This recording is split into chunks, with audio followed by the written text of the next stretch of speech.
Hi, everyone. Good morning. Thank you for joining us on this beautiful Mother's Day weekend. Today, I have Nick on. He is a fellow student of Pat Longo's. He's a medium. Currently an RN, and he will soon be graduating and moving up to nurse practitioner. I'm so excited for him. Very happy. And today, we will be talking about what brings him peace, and his journey into being a medium. And as always, if you like what you hear, learn something new, want to join the community, please go to my YouTube page, like, subscribe, and get notified so you can always know when we're talking about peace. And welcome, Nick. Hey, thanks for having me. Thank you for joining us. How are you this morning? I'm good. I'm doing well. How are you? I'm doing very well. Looking forward to just relaxing. Yeah, feeling the peace, right? Feeling the peace. Yes. And as a mother of a teenager, the best thing he could give me is silence. It's Yeah, like a that's that's what you want for Mother's Day, just some silence. I understand that. so That's a lot. so as noted, you are currently an RN and you're moving up to an MP. So in all of that, you're also a medium.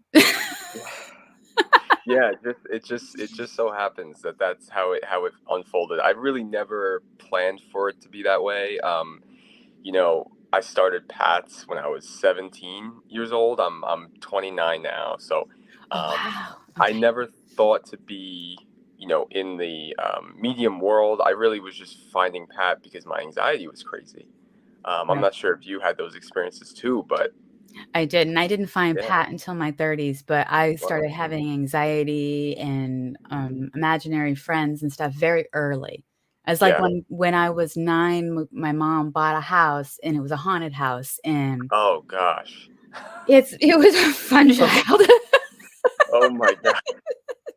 I can only imagine. Oh man. Yeah, and when I discovered incense as a teenager, it was my best friend. I didn't know what was going on, but I knew that when I had it lit, I didn't feel anxious. I didn't have to have literally every door was open and every light was on in Halloween. Wow. Wow. I would be the one taking the kids trick or treating because I just whatever in the house and I Didn't mm, mesh. didn't Yeah. mesh. Yeah. Wow. That, So and isn't that funny? It's always, and that's what I talk about it a lot now with clients as well. It's like the connection between that uncomfortable feeling and actually your spirituality or your sensitivity. It's like, your body's alerting you that something's really wrong or mm, something's really mm. off and something's off around you.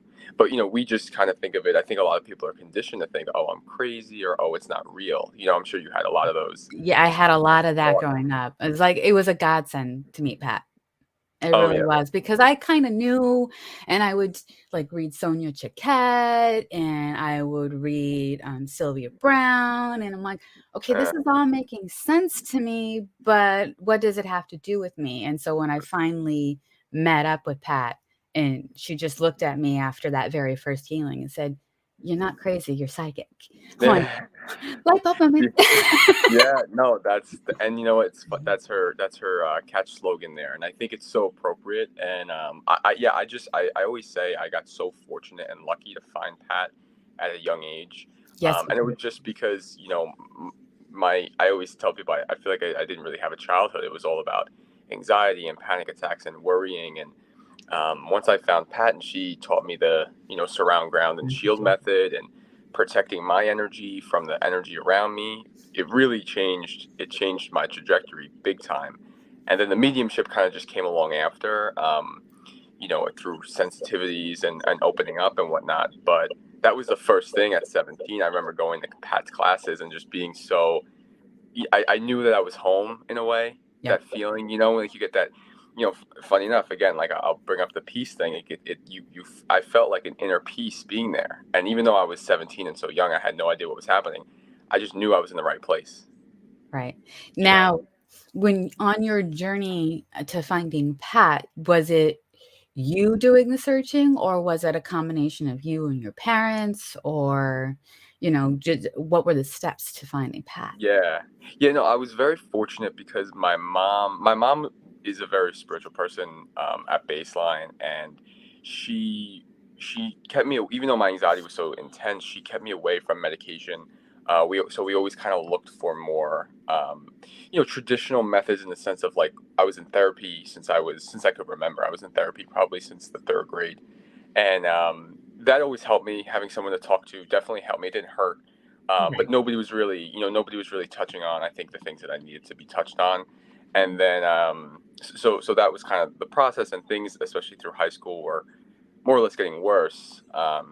Where I stopped playing sports. I dropped out of certain activities just because I wanted to go home. You want to just, when you're so anxious, I'm sure you can relate. You just want to be in a safe spot.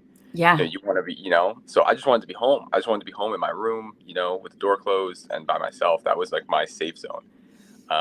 So it was, my mom had been going for readings to another medium through Pat Longo, who we didn't know at the time knew Pat, but they kept talking about me. They would bring me up a lot in these readings because my mom was a spiritual person, so she would often go. And I'm like, you know what? For my 17th birthday, I want to go. Like, they're talking about me, like, I want to go. I want to know what you're saying. Yeah, exactly.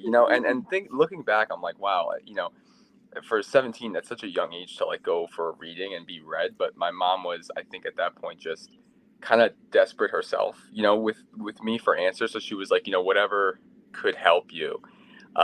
So I ended up going, and thankfully I was connected. It was Diana, actually. She connected me with Pat, and she was like, she, I guess, saw these spiritual gifts and abilities, and really, like, my sensitivity in me. And she's Yeah. like, that's why you're so anxious, because you're an empath, and you're psychic, and you're seeing and feeling all these things and absorbing all this energy. And she sent me to Pat, and the rest is history. I always thank my mom for allowing me, to go to some strange woman's house for spiritual classes. Like, I could have been entering a cult, but Yeah. It takes a lot of trust. yeah. But she, like I said, she kind of had known some people in that, kind of in that world as well, and they were all, like, saying great things about Pat. So she was okay with it. But that was such a blessing and a godsend. And then from there, I mean, it just, things kind of took off. Now, you're taking these classes at 17, you're an empath, you know this, and then you go into nursing. Yeah, it was. I know a lot of nurses.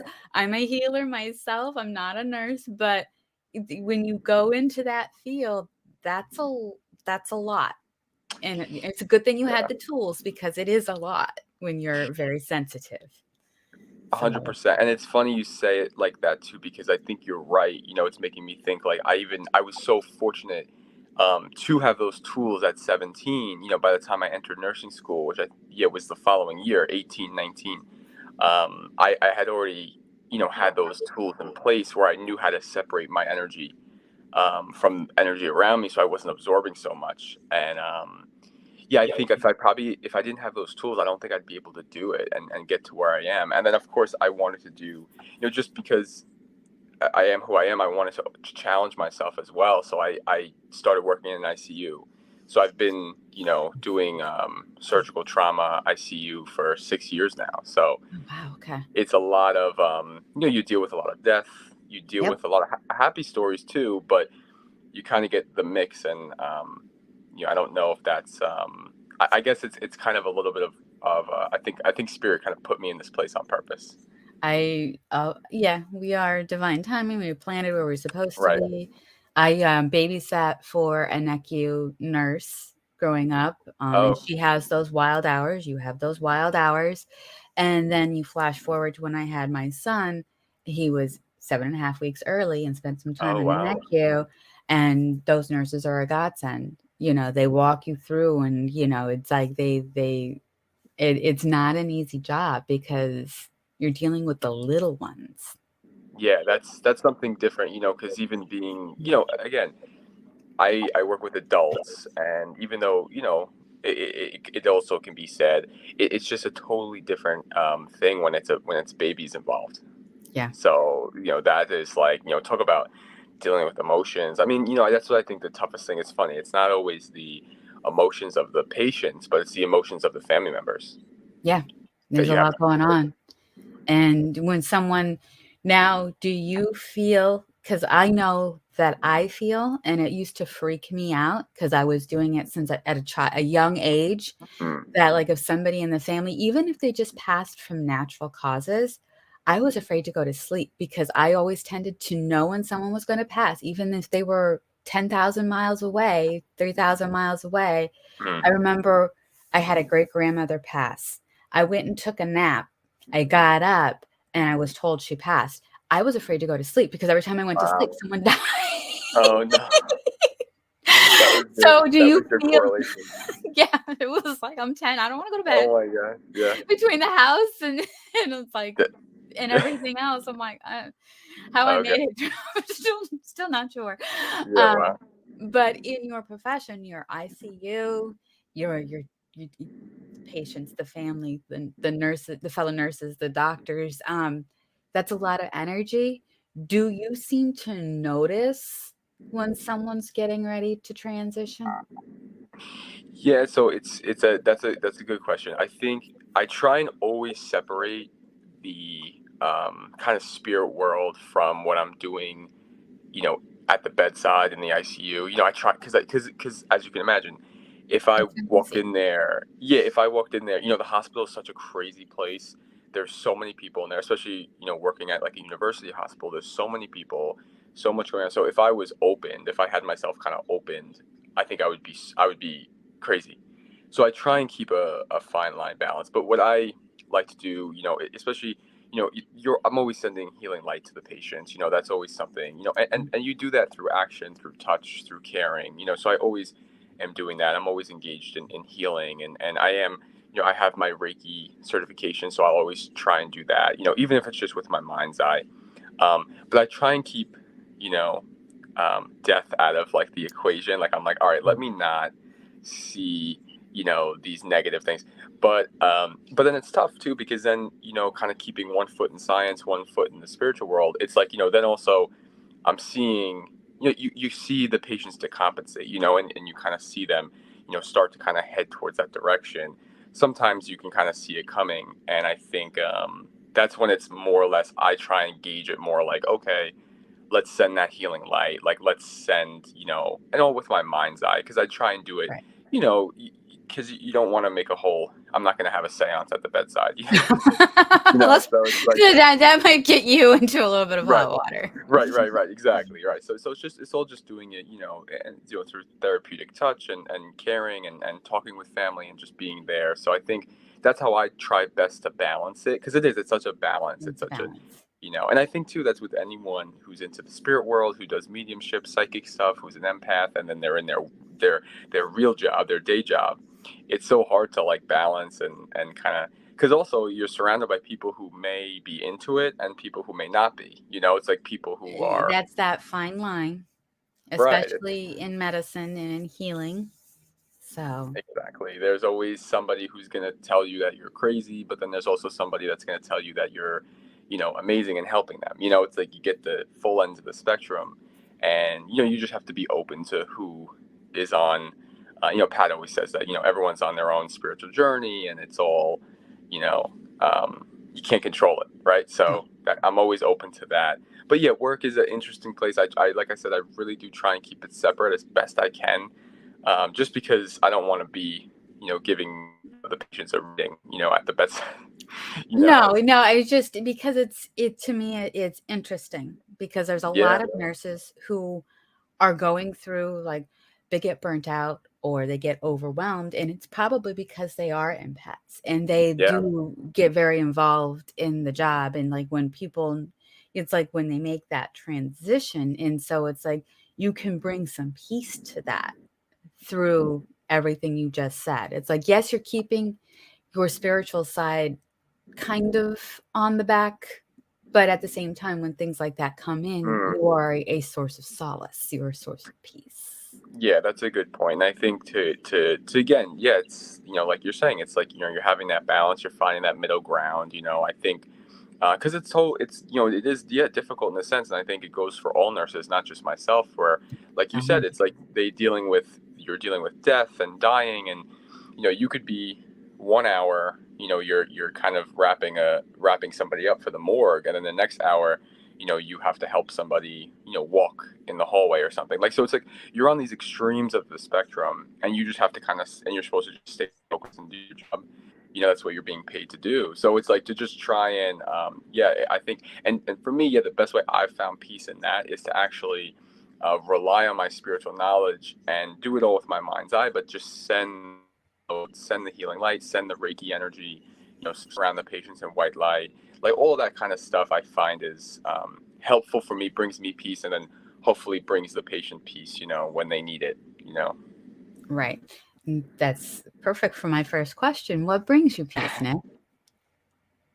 Yeah, that's so many things. I think it's something where I always say like my process brings me peace, and what I mean by that is, especially when it comes to dealing with clients and the spiritual stuff, I try and be very like kind of diligent and regulated. I'm sure you're like this yourself too. Like if I don't meditate, like if I have a busy week, or I only meditated twice this week, I'll kind of start to feel it.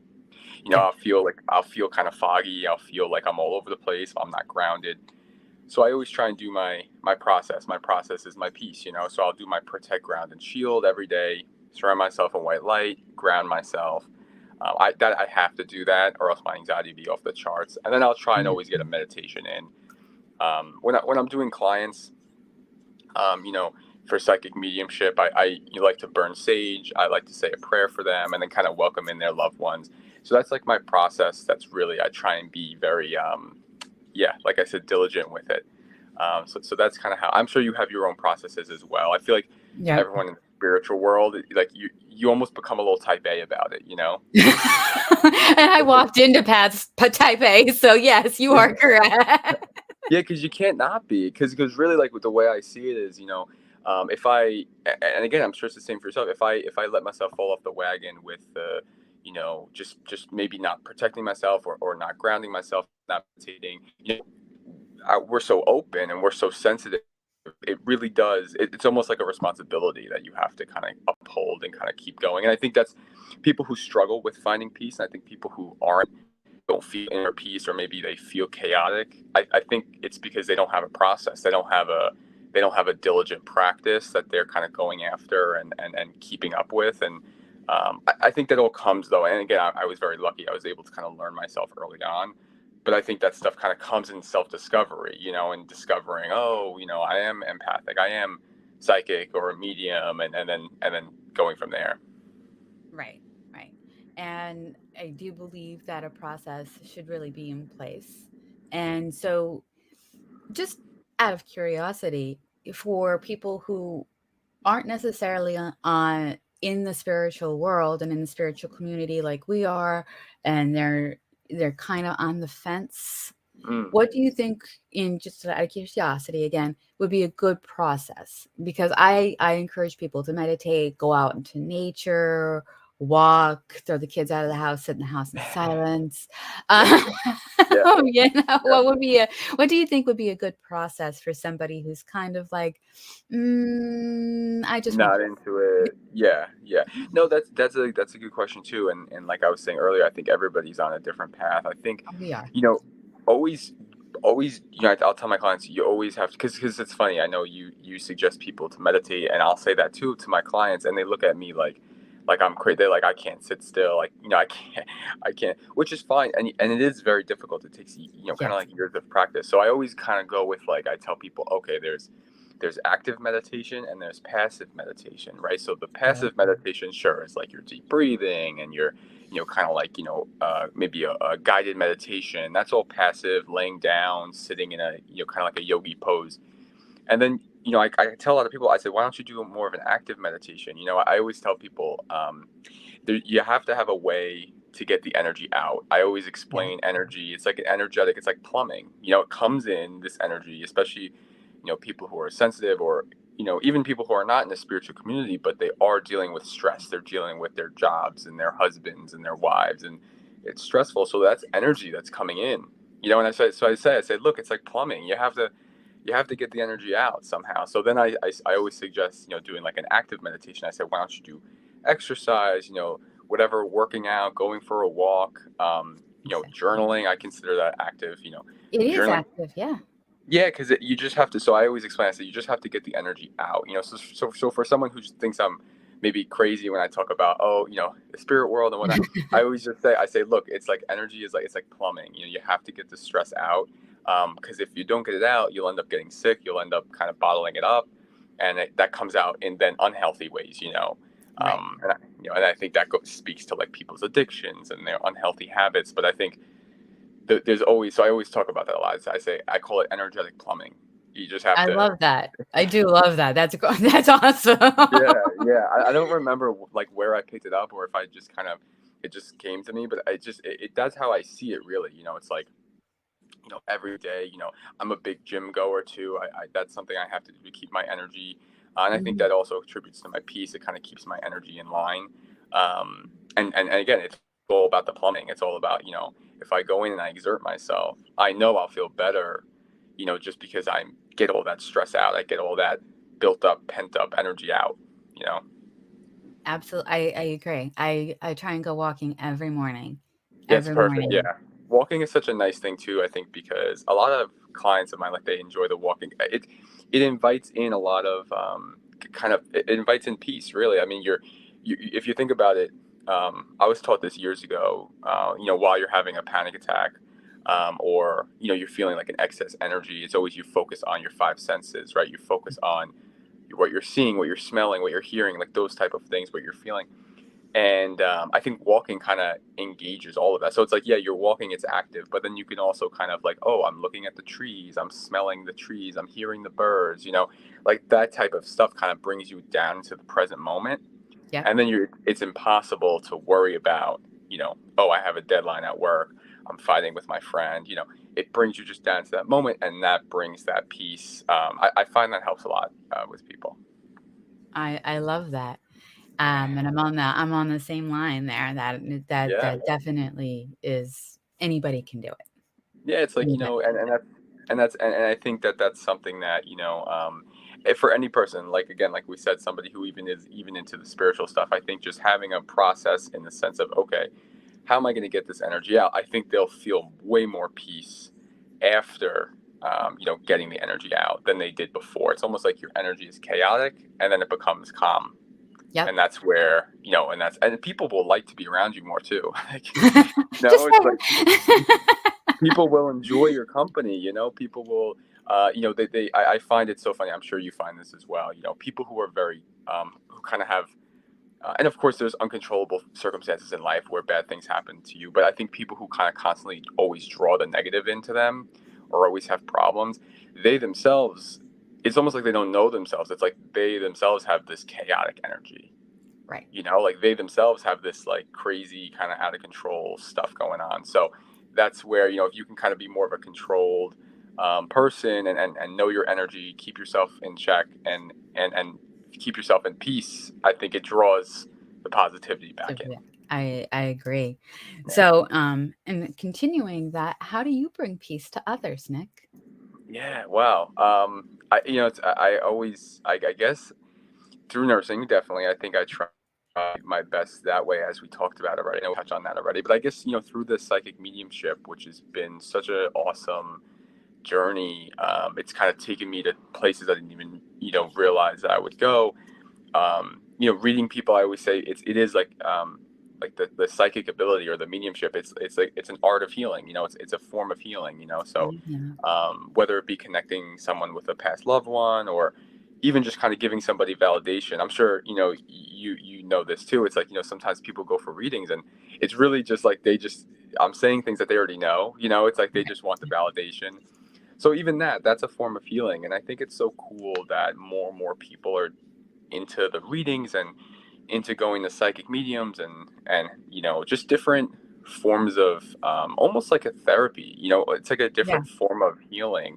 Almost like I guess more of like a holistic approach, and so yeah, that's how I would kind of think that I bring healing. I always say my mantra is kind of like as long as I can talk to the client at the beginning of the hour, by the end of the hour, as long as I help them and make them feel better, then I'm happy. Then I did my job. Because spirit's always going to bring forward what they need to hear, not necessarily what they What want they to want hear, to but hear. that's yeah. It's funny. I I just had a client who is like almost like it's like she was crying, but it's almost like she was saying, like, she was crying sad and happy tears, because she's like, oh, I was telling her all these changes she had to make, and it's like, at that point, it's like you're delivering these messages, and she knows it was going to be hard, but she had to do it. And that's like an example where it's like, okay, yeah, I'm sure I'm bringing her peace, but it's also like a reminder that you have to kind of get back on your journey. So it's an Right. interesting, it's an interesting process. So yeah, I always, I guess I always try and bring peace to people that way. That's beautiful. Yeah. And what one of my other favorite questions is, so you you got a best friend and he comes to you, she comes to you and says, I'm having a bad day. I'm having a hard day. And I got, breaks over in like 3 minutes. What can you pull out of your toolbox that would be that really helpful, try this Mm. peace moment? Yeah, no, that's a great question. That actually happens a lot. I'll have clients reach out to me. Some clients who I've known for years, who have my personal number, they'll reach out. They say, "Oh, I'm having a bad day," or "This happened and that happened." So I think the first thing is always to pause. Always, I always tell people, okay, let's evaluate. Kind of view your situation maybe as an observer. Kind of take Yeah. yourself out, because I think, as you know, the human experience is so dense. The emotions are so, so dense, and it's so easy to get wrapped up into things. And then when you make emotional decisions, it leads to more emotional decisions, which leads to like more chaos. So I always, that's Oh, kind it's the of, truth. yeah, it's a slippery slope. So I always tell people, I say, okay, pause. I said, let's just stop and look at what's happening. Let's look what's happening. And I always, I kind of usually tell my clients, or even myself, I'll say, okay, what would if I was giving someone advice about this situation that I'm in, even though I'm included in it, if I was giving someone else advice on it, what would I say to do? What would my opinion be? And then I try and go from there and break it down from there. So I guess, the best answer would be to kind of stop and think about it, before you make an action, or before you, kind of keep going through your bad day. I think because everyone's gonna have bad days, right? I mean, like I said, things happen, but it's all about perspective too. And that's, Yeah. I guess, a trick that I like to teach my clients, and something that I often remind myself of too. It's like, okay, I'm having a bad day at work. This happened, that happened, and I'm annoyed, or I'm whatever. I always tell myself, I say, okay, well, at least I'm not the patient in the bed. Like, you have to change your perspective. Oh, I get to go home after this. I'm healthy. I'm Right. happy. I have a healthy family. Like, so it's all about changing perspective. And that's, again, in the moment, and when you're in your emotions, it's hard to do, but it is worth it. And then you'll kind of feel yourself slowly, like, kind of dissipate. And you're like, okay, maybe I'm not as angry about that thing. Maybe I'm, letting it go. And that's, so that's how I try, and because it's always, the high road is always worth it.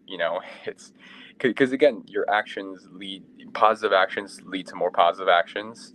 So Yeah. I always try and keep that in mind. So yeah, those two things I usually try and tell clients. I say often, it's so hard, as you know, but it's all about perspective. It's all about, even your relationship with somebody, whether it be family or friends. It's like, it could be the worst. It could be so challenging, but it really is all about perception, and all about, trying to change your perception. And even if that person's not changing, at least you're gonna feel more peace if you make the arrangement, so that, it's not as hard on you. You'll feel more peace that way. So that's kind of how I gauge it. And that's so funny because that recently happened a couple years ago, but recently Mm-hmm. happened. There was one individual in my family who is a challenge for me, and Mm-hmm. I've chosen to kind of say, okay, you go live your life and do your thing. But when I went home to visit, my other sister was like, Mom deserves a picture of all of her grandchildren together. And I had no problem with that, but I also knew I was gonna see this individual, and it's like, okay, taking the high road and like, okay, Right. we have to be there. And I wasn't gonna be rude or anxious or anything like that. But we were parking the car, and my son, who has not seen his aunt in almost a decade, said, "She looks angry to see us." Okay. And from that point, I was just like, okay, I let my sister, who's the photographer, take the pictures. I was nowhere near. I deliberately, to bring myself and my other sister peace, did not Mm. engage. Yeah, and that's a good and that's a great example of like controlling your perception, controlling the things that you can do, and controlling the things you can control. I mean, that's such an age old saying, but I think people really forget. You can only control your own actions, right? And I think a lot of people's chaos and a lot of people's anxiety sometimes comes from trying to control situations and other, like example, like if you were to then say to yourself, oh well, I'm gonna engage with her and make her apologize, or make her want to Right. talk to me or something. That would be, you're trying to now control something out of your control. You're trying to control someone else, and like we talked about before, you really can't help where someone is at on their spiritual journey, and for whatever reason, she rejects your energy, or she doesn't want to be around your energy. That's her problem. That's so I get that a lot with clients. They'll always ask, they because it's funny, and they'll never like name people by names because they're almost like ashamed to say it when it comes to family. Because it's always like, family is conditioned, especially in American culture, which I think is a good thing, but sometimes it's challenging where it's like it's always, oh, family above all. It's like, blood over Mm. everything, and it's like, I I'm gonna be honest. I will take responsibility for my energy. It's kind of like she and I don't mesh. yeah. We went there, we've done that. My mom is like, "Well, what's wrong with you girls?" And it's like, you don't want that answered. Yeah, and like and who knows, because there's so many things that we are like that we don't understand even as humans. And like what I mean is like it could be a past life thing. Who Mhm. knows? Like it could, there's so many layers to it. So it's interesting. And yeah, like that's what I'm saying. It's like people will drive themselves crazy trying to get along with a family member for years and years and years, when like at the end of the day, it's like, okay, you know what, we just don't get along, and you have We to kind just of don't get move along. along. Right, and you have to accept that, and then change your perception, and control your own actions, and yeah. So that's a good. It is very tricky though. I mean, I'm fortunate because I do get along with my family and whatnot. But I can only imagine, the stress and anxiety about, like, having to see somebody, and they're causing so much. And who knows? I mean, a lot of that I think is probably jealousy, and probably just projection. So there's so many layered things. But I think at the end of the day, it's like, okay, how do I find that peace? And the way to find the peace is, I think, to just focus on your actions, what you can Right. control. That's how I see it. No, and it's a perfect example because there's a lot of people who will, a lot of families that fight in like Mother's Day, and it's like, oh, we have to all get together, and it's like other holidays too, and it's like, no, I don't, I can see mom at another time. I can see Right. dad at another time. Right. Um, it's like I'll interact with you one on one, and um, it may seem rude, but overall, it's a peaceful action for everyone involved. 100%. And I think that you bring up a really good point too. I think people will think of, oh, how is my action going to be perceived? And they almost, Mhm. then you're trying to get into the minds of other people, and that's not what it's about. That's about it's about your intention, and what your what your soul is doing. And like you said, you're choosing not to engage, and it's like you said, out of the peace of everybody around you. And even though maybe someone else's perception, they may not see it that way, that's not really up to you to control. It's like, No. the energy that, because if you go and you engage with this person, you're around them, it's going to be chaotic, or it's going to be argumentative, Tense or yeah. tense and stressful, and then that'll be more of a negative energy. So yeah, I think you make a really good point. I think it's all about, again, controlling what you can control, but then also not even worrying about what other people are going to think, because they're not going to always understand. People are always going to have opinions. It's always such a opinions are such an interesting thing. It's like, I talk to my clients about it too. It's like, someone else's opinion, they don't know you.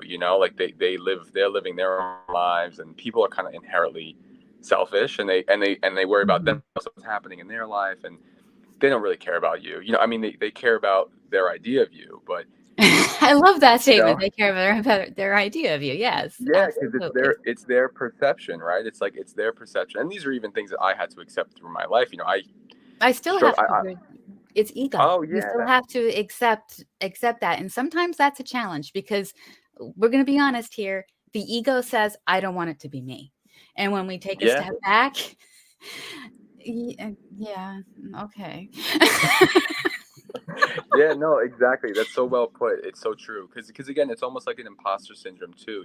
Like I don't really. I'm way more public now about what I do with the psychic mediumship, but through the early, my early 20s and even my mid 20s, I really didn't talk about it. I didn't tell people about it. I would kind of just do my clients in private because it was that thing where it's like, oh, like, is this even real? And you even doubt yourself, and that's Yeah, where like yeah. But then you kind of realize, like, you know what, that kind of is like a little ego thing. Like, this is not, it's not me, it's something else. So let me just open it and welcome it. So yeah, it's interesting when it comes to that, I guess topic. yeah, and that is it. But when you have the imposter syndrome, as you were Mm. talking about, and the perception issues, it's harder to find peace when you're in the ego. Yeah, And and the ego has its place. Let's be honest. It's put in to kind of protect us from doing too many stupid things. right. Um, but at the same time, it has a control issue. And once because the ego has a control issue, it dribbles into everything else. And it's like I find myself, especially when I started this journey, I don't know about you, but my ego spends a lot of time in the corner. Mm.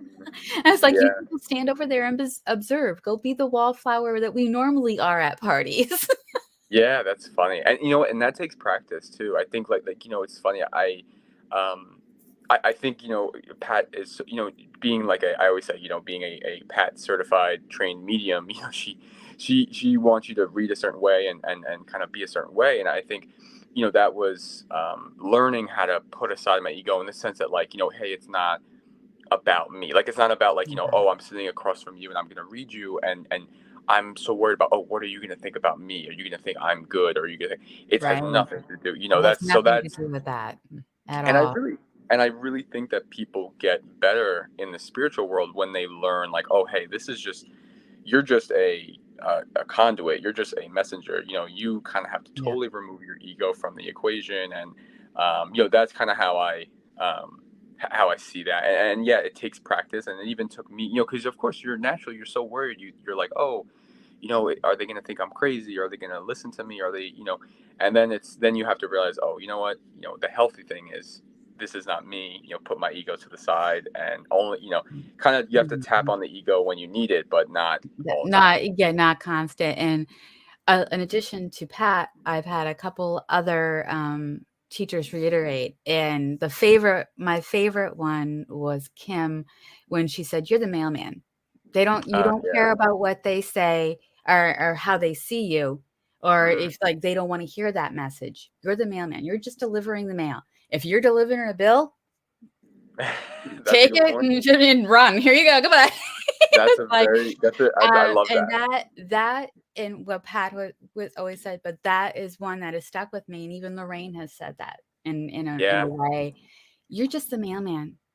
Deliver it nicely, but you're just the mailman, and how they receive it, it's like, it's what they need to receive. It may not be what they want to hear, but it's what Mm. they need to hear. Yeah, And 100%. And that's so true. So true. and I've had experiences with clients where I've said things where I'm like, hey, look, this is really what I'm feeling for the relationship, whatever, just a specific example I'm thinking of.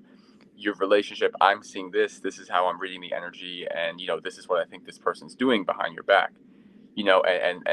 Some people don't like to hear that, and they're not ready to hear that. And then I have to say, I said, look, I'm really sorry. I always apologize with it. I'm like, look, I'm really sorry. I said, I wouldn't be doing my job if I wasn't delivering what they're showing me. exactly, exactly, and So just remind people, it's like, this is what you may not want to hear it, but this is what you yeah, please and take a spirit, look at this. yes, yes. And my one of my favorite sayings I say all the time is spirit never lies. And I think, as long as your ego is out of the equation, and as long as you're in your purest form and intention and in the white light, the spirit will really never lie. So even if you're getting something and the client may be giving you pushback or telling you no, it's like, okay, you work with it. Okay, I'm seeing it this way. What does this mean? I'm seeing it this way. What does this mean?